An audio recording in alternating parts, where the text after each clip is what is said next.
आज भारतीय जनता पार्टी ने अपने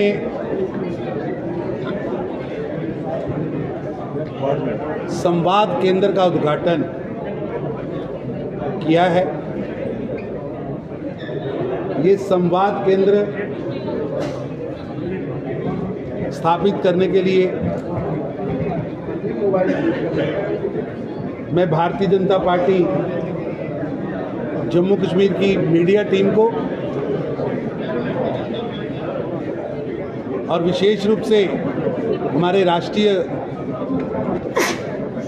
प्रवक्ता श्री आरपी सिंह जी, राष्ट्रीय प्रवक्ता बहन शाजिया से और विनीत जी का और जम्मू कश्मीर मीडिया की सारी टीम का धन्यवाद करता हूं और उन्हें बधाई देता हूं कि आपने एक ऐसा सेंटर स्थापित किया है जहां डेली सभी पत्रकारों के साथ भारतीय जनता पार्टी के अलग अलग नेता अलग अलग बिंदुओं को लेकर आप सबके साथ संवाद किया करेंगे।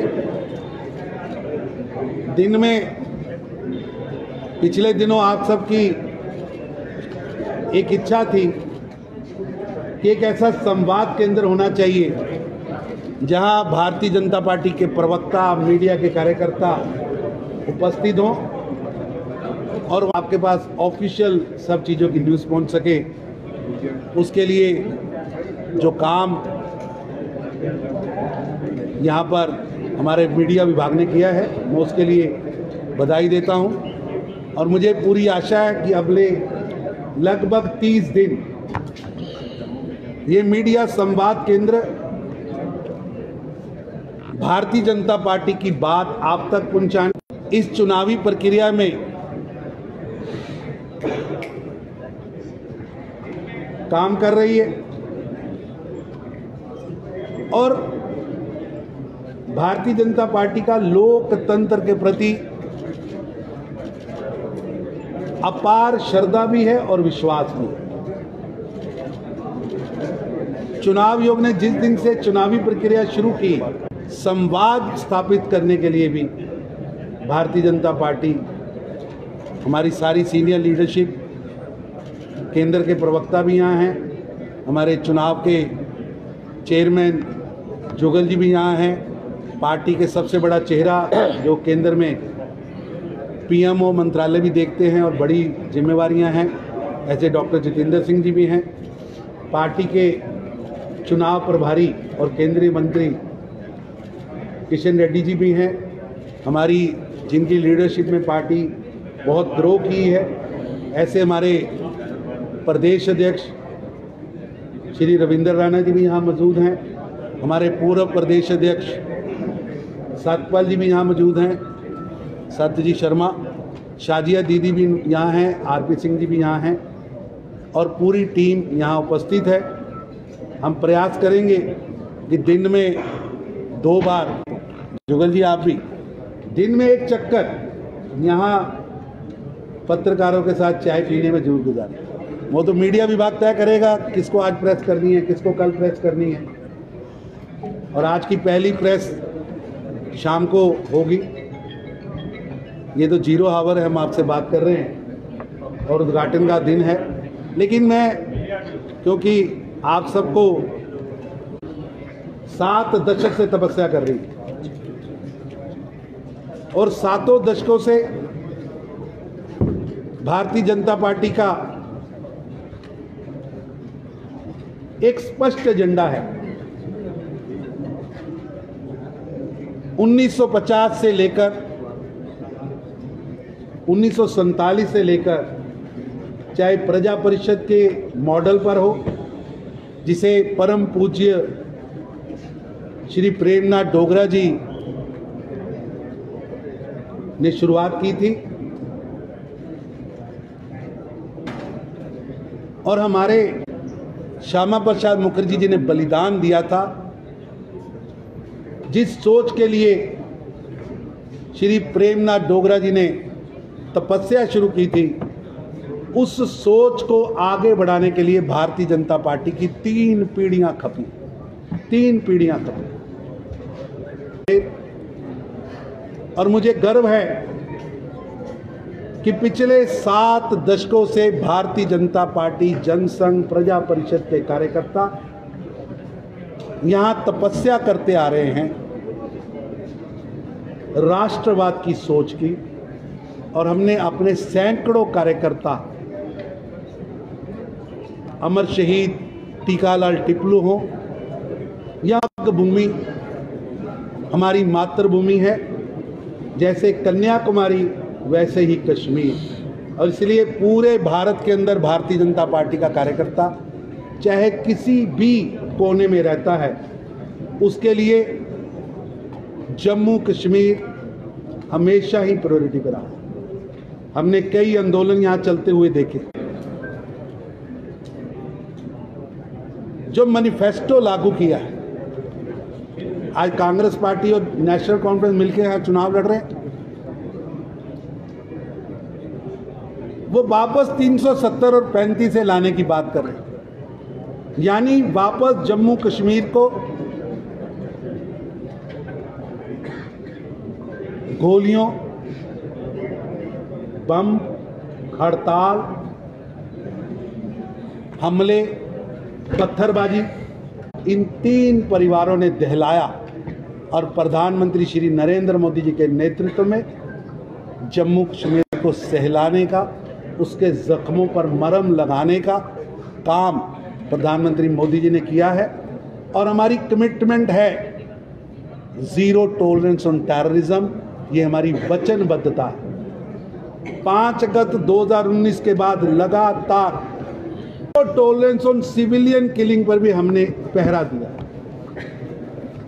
मैं आज के इस मंच से गांधी नेहरू परिवार, अब्दुल्ला परिवार और मुफ्ती परिवार के इन तीनों पार्टियों को, जो खानदानी दवाखाने की तरह चल रही हैं, इन तीनों पार्टियों से कहना चाहता हूं, हम ओपन डिबेट के लिए तैयार हैं। कहीं भी वो डिबेट करें। आप में से कुल नाश के लिए जो हमने काम किया है और उसकी संख्या जहां 2018 में 228 टेरर इंसिडेंट हुए थे, आज 2023 में वो 228 से कम होकर 46 रह गए। और 2024 हम आज सितंबर के महीने में बैठे, अगस्त के महीने में एंड में बैठे। गांधी नेहरू परिवार को कि आपके शासन में लगभग 60-70, सबसे कम सिविलियन किलिंग 2018 में 55 हुई। आज वो सिविलियन किलिंग 2023 में 14 हुई, 2024 में वो केवल 14 रह गई है। सिक्योरिटी पर्सनल्स की किलिंग, उनकी शहादत हमारे लिए बहुत बड़ी बात है। 91 2018 में पुलिस के सुरक्षा बलों के जवान शहीद हुए थे, 2023 में वो 30 रहे। हमने बच्चों के हाथ में जिहाद के नाम पर पत्थर पकड़ाए थे। 1328 इंसिडेंट होते थे साल में, कम से कम कह रहा हूं पिछले 15-20 साल में 1328 इंसिडेंट। वो 2023 में 1328 से 0 हुए हैं और 2024 में भी अभी तक 0 हैं।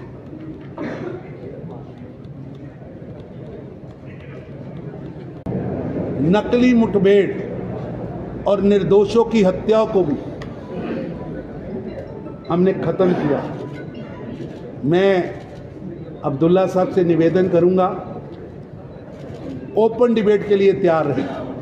हम तैयार हैं। मैं चुनौती देता हूं उनके टेररिज्म के ऊपर स्टैंड और हमारे टेररिज्म के ऊपर स्टैंड।